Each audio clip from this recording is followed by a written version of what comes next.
నమస్తే, నేను మీ జర్నలిస్ట్ సిద్ధు. పాతబస్సులో ఉద్రిక్తత, భూలక్ష్మి మాత విగ్రహం ధ్వంసం. 26 నైట్ ఈ సంఘటన జరిగింది. సో అక్కడి అమ్మవారి టెంపుల్ పైన లోకల్ ఎంఐఎం నాయకులు వాళ్ళ ప్రోద్బలంతో అక్కడి విగ్రహాన్ని, అమ్మవారి విగ్రహాన్ని అండ్ రెండు మూడు విగ్రహాలు ఉన్నాయన్నమాట. అందులో 2 విగ్రహాలని అక్కడ మొత్తానికి రకమైన శిలతోని ఆ విగ్రహాన్ని ఏదైతే తయారు చేశారో, ఏదైతే ప్రతిష్ఠించిండ్రో అక్కడ, సో ఆ విగ్రహాన్ని మొత్తం పగలగొట్టడం జరిగిందన్నమాట. ఆ పగలగొట్టింది కూడా ఒక రాయితోని, ఆ రాయి కూడా అదే టెంపుల్ నుంచి తీసుకోవడం జరిగింది. అయితే ఇదంతా చేసింది ఒక పిచ్చోడు అనేసి అయితే మనకు సోషల్ మీడియాలో కొంతమంది మాట్లాడడం జరుగుతుంది. నిజంగా హిందూ ఆలయాలపైన ఇలాంటి దాడులు జరిగిన తర్వాత పిచ్చోళ్లే చేశారు, వీళ్ళందరూ పిచ్చివాళ్ళు, విడిచిపెట్టేయండి అనేసి చెప్పడం సర్వసాధారణం అయిపోయింది. ఆంధ్రాలో తీసుకున్న ఇలాంటిదే జరిగింది. అండ్ ఇప్పుడు తెలంగాణ వరకు ఇదంతా పాకింది. ఇంతకుముందు కూడా సాయిబాబా టెంపుల్లో ఏదైతే వరంగల్లో జరిగిందో, అక్కడి పూజారి యొక్క హత్య, కేవలం సాయిబాబా టెంపుల్లో మార్నింగ్ సాయిబాబా హారతి అండ్ సుప్రభాతం పెట్టారు అన్న కారణంతో ఒక ముస్లిం అబ్బాయి ఆ సమీపంలో ఉన్న ఒక మసీదు నుంచి బయటకు వచ్చి మాకు డిస్టర్బ్ అవుతుంది అనేసి చెప్పడం జరిగింది. దాని తర్వాత ఇద్దరి మధ్యలో వాదనలు జరిగిన తర్వాత ఈ పూజారి ఎవరైతే ఉన్నారో ఆయన చంపేయడం జరిగింది. సో ఈ మత పిచ్చి ఎక్కడికి తీసుకెళ్తుందో మనం ఇక్కడ, అండ్ ఎవరు ఈ మత పిచ్చిని వ్యాప్తి చేస్తున్నారో ఇక్కడ క్లియర్ కట్గా అర్థమవుతుంది. సో ఆ క్షణిక ఆవేశంలో ఆయన ఎవరైతే పూజారి ఉన్నారో పూజారిని ఆ ముస్లిం అబ్బాయి చంపేయడం జరిగిందనమాట. సో దాని తర్వాత అతన్ని కూడా ఒక పిచ్చోడు అనేసి ముద్రేశారు. ఆంధ్రాలో ఎన్నో అటాక్స్ జరిగినాయి. ఆ అటాక్స్ అన్నీ కూడా పిచ్చోళ్ళు చేశారు అనేసి అయితే అప్పటి ప్రభుత్వం, వైసీపీ ప్రభుత్వం చెప్పుకొచ్చింది. అండ్ ఎవరైతే దొరికారో వాళ్ళందరూ పిచ్చోళ్ళు అనేసి అప్పటికప్పుడు సర్టిఫికెట్లు తయారు చేసి ఇచ్చేయడం కూడా జరిగిందన్నమాట. అంటే వాళ్ళని అలా విడిచిపెట్టేశారు. మొన్న జరిగిన అటాక్ ఏదైతే ఉందో అది కూడా, అంటే పాత బస్తీలో మన అందరికీ తెలిసిందే ఒక కల్చర్ ఉంటుంది. రాత్రంతా వాళ్ళు చబూత్రా అనేసి ఉంటుంది, ఆ చబూత్రా దగ్గర కూర్చుంటుంటారు. అంటే ఇంకా మిడ్ నైట్స్ కానివ్వండి, ఎర్లీ మార్నింగ్ 4 వరకు కానివ్వండి, అక్కడ చాయ్ హోటళ్ళు ఇవన్నీ ఓపెన్గానే ఉంటాయి. అలాంటి క్రౌడెడ్ ఏరియాలో ఏదైతే ఓవైసీ ఇలాకా, ఓవైసీ స్కూల్ సమీపంలోనే ఉంది అండ్ పోలీస్ స్టేషన్ కూడా కూతవేటు దూరంలోనే ఉంది. ఆ పోలీస్ స్టేషన్ ఈ టెంపుల్కి ఎంత దూరం ఉందో అంతే దూరంలో ఓవైసీకి సంబంధించిన ఒక స్కూల్ కూడా అక్కడ ఉంది. ఆ స్కూల్కి సంబంధించిన రహదారి విస్తరణ కార్యక్రమంలో ఏదైతే అడ్డుగా ఉన్న కొన్ని ఇళ్ళు ఉన్నాయో ఆ ఇంటినన్నిటికీ డిమాలిష్ చేస్తూ కాస్త వెనక్కి తీసుకెళ్లడం జరిగిందన్నమాట. సో మా ఇళ్ళు వెనక్కి వెళ్ళాయి, కానీ అమ్మవారి విగ్రహము, అమ్మవారి ఆలయం మాత్రం రోడ్డుకి మధ్యలోనే ఉంది. దాన్ని కూడా పెకిలించేయాలి, దాన్ని కూడా ఇక్కడ నుంచి తీసేయాలి అనేసి అయితే కొంతమంది మాట్లాడుకొని, కొంతమంది కావాలని, అండ్ ఇంకొక కొంతమంది అక్కడ నిన్న పాతబస్తీ ఏదైతే నేను అక్కడికి వెళ్ళి రిపోర్టింగ్ చేయడం జరిగిందో అక్కడికి వెళ్ళి వాళ్ళని అడుగుతుంటే వాళ్ళు చెప్పింది ఏంటంటే, హైడ్రాకి సంబంధించి ఏదైతే ఫాతిమా కాలేజ్ ఉందో, సో హైడ్రా వచ్చి అక్కడ డిమాలిష్ చేస్తుంది. సో ఆ ఏదైతే ఇన్సిడెంట్ ఉందో ఆ ఇన్సిడెంట్ని దృష్టి మళ్లించడానికి హిందూ ఆలయాలపైన అటాక్స్ చేశారు అనేసి అయితే కొంతమంది చెప్పుకొని రావడం జరిగింది. అయితే నిజంగా అసలు ఆ రోజు ఏం జరిగింది, అక్కడ ప్రత్యక్ష సాక్షులు ఏం చెప్తున్నారో అన్నది మనం ఒకసారి విందాము. అండి, ఆ రోజు ఏం జరిగింది అంటే, ఏదైతే ఈ టెంపుల్ విగ్రహాలని డెమాలిష్ చేశారు కదా, అవునండి, ఏం జరిగింది అసలు? ఏం లేదు, మాకు కాల్ వచ్చింది. అక్కడ స్థానికంగా మా ఫ్రెండ్ ఉంటాడు పక్కనే, దాని గుడి ఇంటి వెనకాల. నాకు అందరు ఫోన్ చేసిండు తాను. అంటే ఇది రాత్రి జరిగింది కదా, మీకు కాల్ ఎన్ని గంటలకు వచ్చింది? మా కాల్ వచ్చేసి 11:30-12 గంటల సమయంలో వచ్చిందండి. అంటే అంతకు ముందే ఇది జరిగింది? అంతకు ముందే జరిగింది, 12 కంటే ముందే జరిగింది. 11:30-11 గంటల సమయంలో జరిగింది. ఓకే.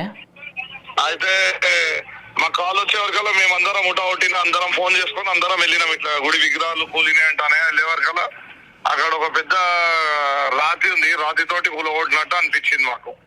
అయితే మాకు తెలిసింది ఏంటంటే, అక్కడ వెళ్ళాక లాక్ వేసి వెళ్ళిపోయింది. అక్కడ గుడి నిర్వాహకుడు మహేష్ యాదవ్ అని ఉండే ఆయన లాక్ వేసేసాడు గుడికి. కృష్ణాష్టమి పండుగ కాబట్టి కొంచెం లేట్ గానే లాక్ వేసాడు. లాక్ వేసి ఇంటికి వెళ్ళిపోయాక ఇట్లా జరిగింది అని స్థానికులు చెప్పంగానే అందరం ఉటావటిని ఉరికినాము. పోయే వరకల్లా సీసీ కెమెరా చెక్ చేద్దాం అనే వరకల్లా అక్కడ పోలీసు వాళ్ళు ఏమన్నారంటే, కెమెరాలు పనిచేయట్లేవు ఇక్కడ అన్నారు. అంటే ఇక్కడ ఒక విషయము, మీరు అదే ఓల్డ్ సిటీ నుంచి వస్తారు కాబట్టి మిమ్మల్ని ఒక విషయం అడుగుతా. ఓల్డ్ సిటీలో ఒక కల్చర్ ఉంటుంది. రాత్రి వేళల్లో ఎవరైనా యువకులు కానివ్వండి వాళ్ళందరూ చబూత్రా అనేసి ఉంటాయి, అక్కడ కూర్చుంటుంటారు. అండ్ ఏదైతే టెంపుల్ ఇన్సిడెంట్ జరిగిందో ఆ ఏరియా కూడా చాలా ఫేమస్ ఏరియా. తారా సెంటర్ అనేసి ఒక పాన్ షాప్ అక్కడ ఉంటుంది. అవునండి, అవును. అండ్ బిర్యానీ సెంటర్స్ చాలా ఉన్నాయి. అవునండి. అలాంటి ఏరియాలో అంటే 11:30, 12 గంటలకు కూడా జనాలు ఎక్కువగా తిరిగే సంచరించే ప్లేస్లో అంటే ఒకరిద్దరు వచ్చి అలా అటాక్ చేస్తున్నప్పుడు ఎవరు చూడలేదా?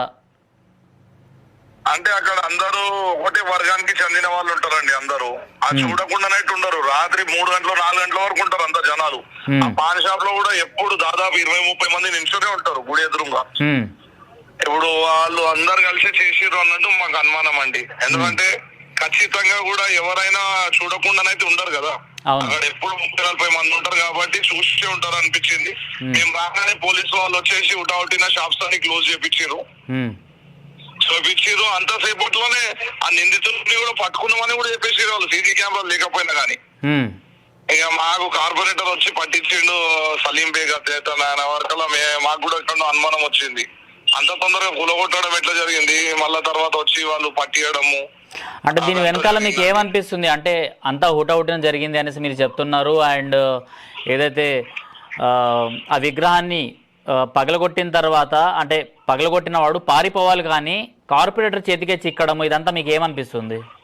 దాని మీదే మాకు అనుమానం వస్తుంది. మాకు ఖచ్చితంగా మేము అనుమానిస్తున్నాం ఏంటంటే కార్పొరేటర్ గారిది కూడా చెయ్యింది అందులో అన్నట్టు మాకు అనుమానం ఉంది.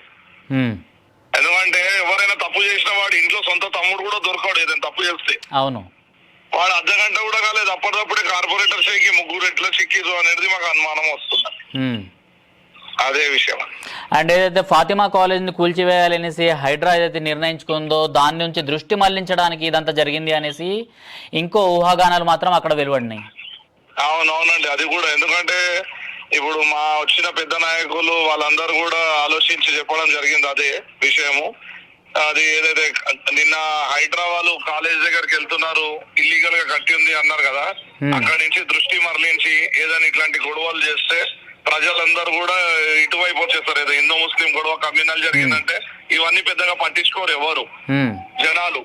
హైడ్రా కానివ్వండి ఇంకేదైనా కానివ్వండి, ఫస్ట్ ఇట్లాంటిది ఏదైనా చేయాలి. ఇంకోటి వాళ్ళు హెచ్చరించారు కూడా, అక్కడ 200 మంది స్టూడెంట్స్ ఉంటారు, మళ్ళీ తర్వాత తట్టుకోలేరు మీరు అని మన సీఎం ని కూడా హెచ్చరించారు. అవును, అక్బరుద్దీన్ ఓవైసీ అండ్ ఓవైసీ ఆ స్టేట్మెంట్ ఇచ్చారు. మీరు కాలేజ్ జోలికి వస్తే ఇట్లా మీరు మళ్ళా బాగుండదు అన్నట్టు హెచ్చరించారు. దాని పరిణామమే ఇది అన్నట్టు మా అందరు కూడా అనుమానం వస్తుందండి. మేము డీసీపీ గారిని కూడా అదే కోరుకోవడం జరిగింది.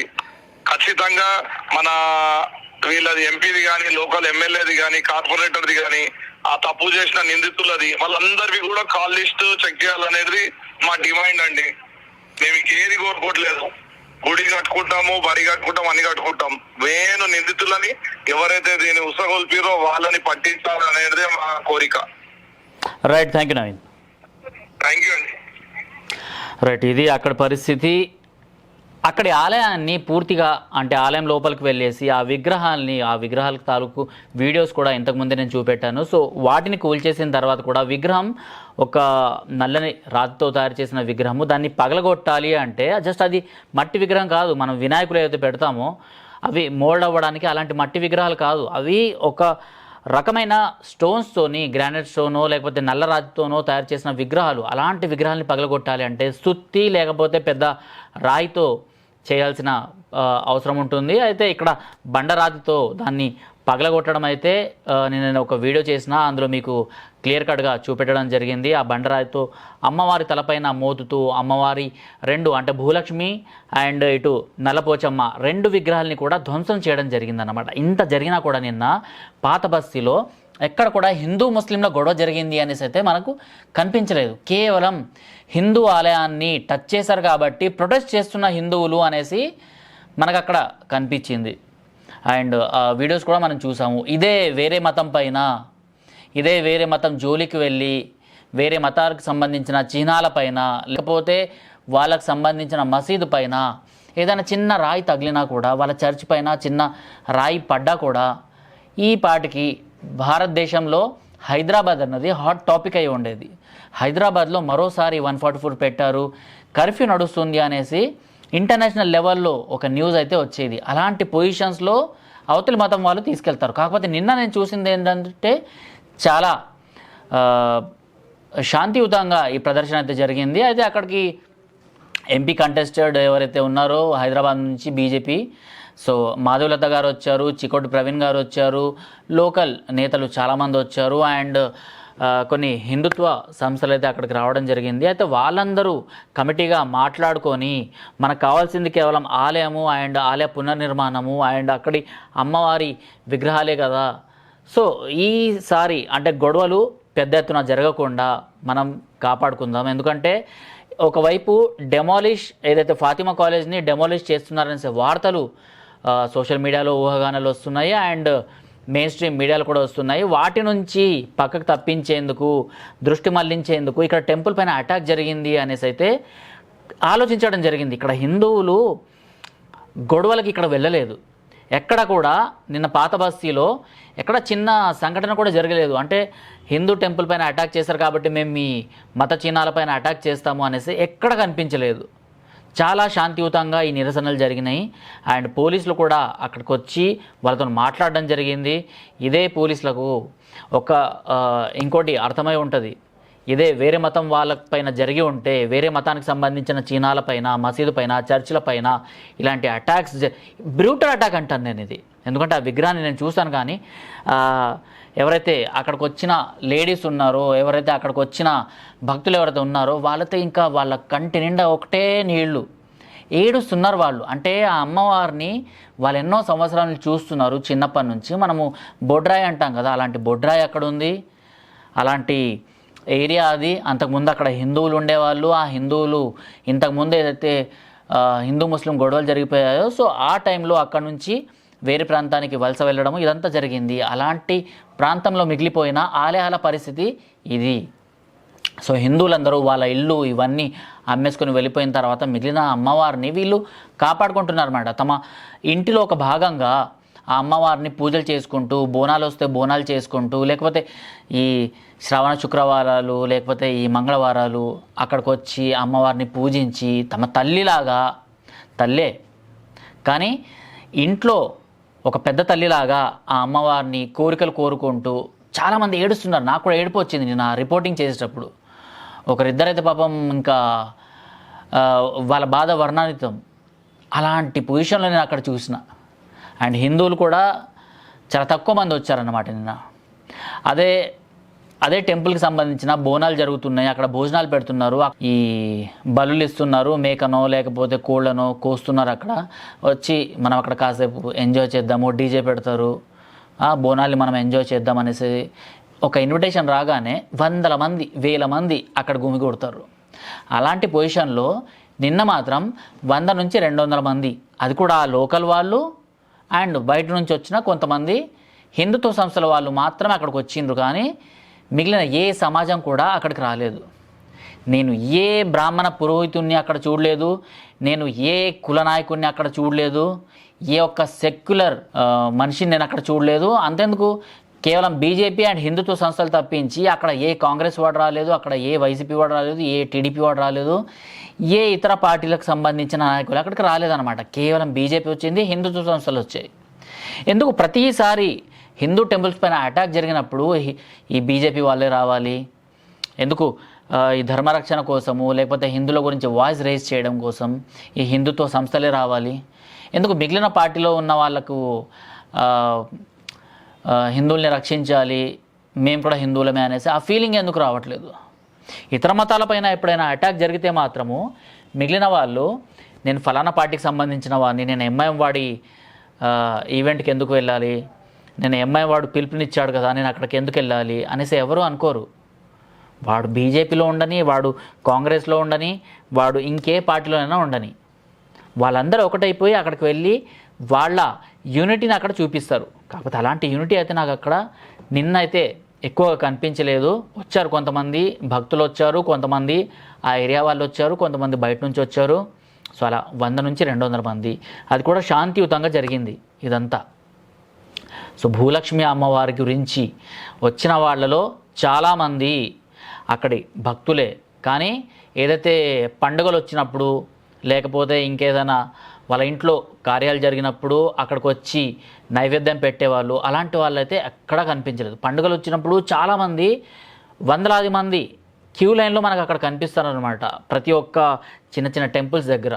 బట్ అదే టెంపుల్స్ని కూల్చేస్తే వీళ్ళు అసలు ఎక్కడ కనిపించరు. అప్పటిదాకా బోనం ఎత్తి ఫోటోలకు ఫోజులు ఇచ్చిన వాళ్ళు కూడా ఈ టెంపుల్, అరే మన అమ్మవారి పైన అటాక్ జరిగింది కదా, మనం వెళ్ళి కనీసం అక్కడ శాంతియుతంగా ప్రదర్శన చేయాలి అనేసి ఎవ్వరు కనిపించలేదు, ఎవరు రాలేదు కూడా. ఇలాంటి పొజిషన్లో నేను అమ్మవారిని నేను చూసిన.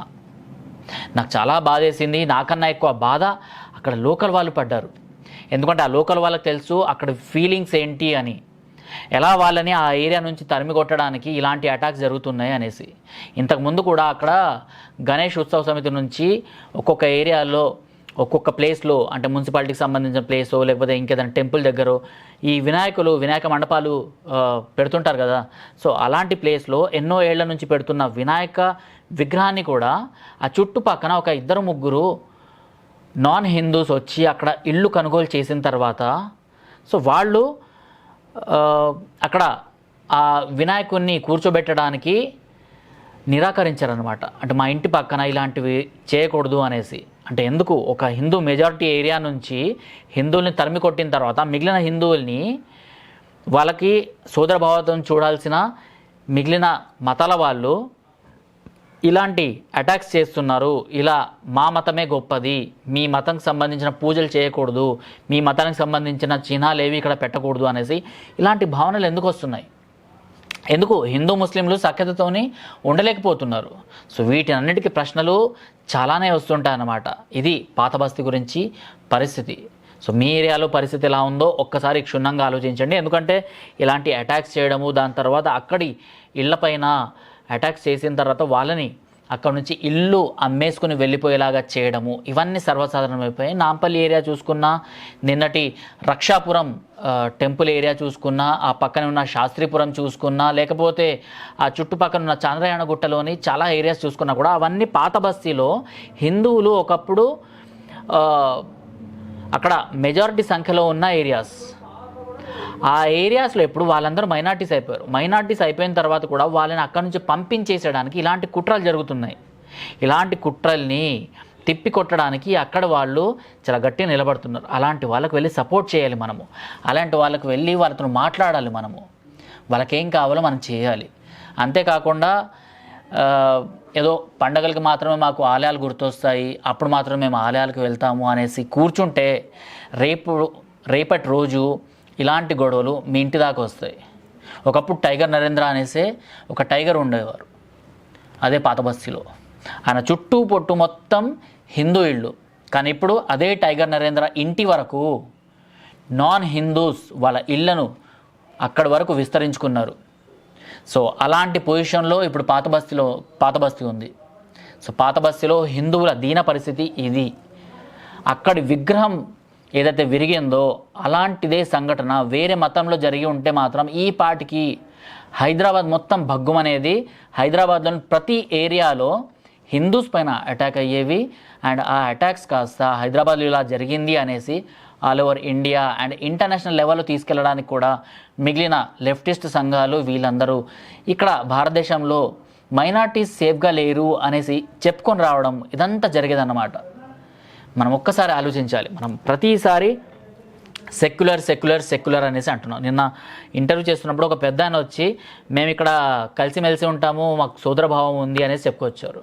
నేను ఆయన అడగడం జరిగింది, మరి సోదరభావం ఉన్నప్పుడు టెంపుల్ లోపలికి వచ్చేసి ఇలా పగలగొట్టాలి అనేసి ఎలా అనిపించింది అంటే ఆయన దగ్గర ఆన్సర్ లేదు. ఎందుకంటే మనము సోదరభావం అనేసి వెళ్తున్నాము, కానీ అవతల వ్యక్తులు అలా ఆలోచించట్లేదు.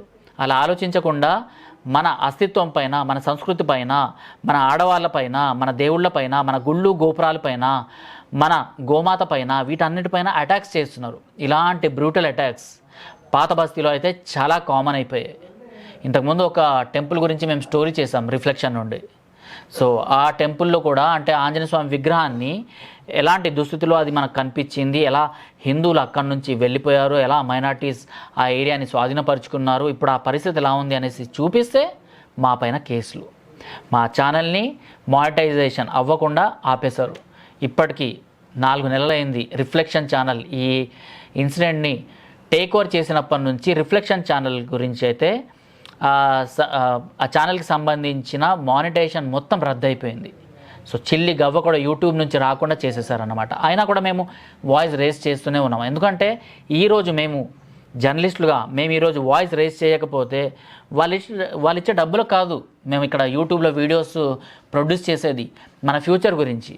ఈరోజు కనుక మేము నిజంగా ఏం జరుగుతుందో మాట్లాడకపోతే ఫ్యూచర్లో ఇవన్నీ మీ ఇంటి దాకా వస్తాయి. మీ ఇంటి దాకా వస్తే మీకు ఫస్ట్గా గుర్తొచ్చేది బజరంగ్ దళ్, విహెచ్పి, ఆర్ఎస్ఎస్, హిందూ వాహిని లాంటి హిందుత్వ సంస్థలే తప్పించి మీకు సంబంధించిన మీరు ఓటు వేసిన ఏ ఎమ్మెల్యే కూడా అది ఏ పార్టీలో నుంచైనా ఉండని వాళ్ళు రారు. కేవలం వచ్చేది ఈ హిందుత్వ సంస్థలు మాత్రమే.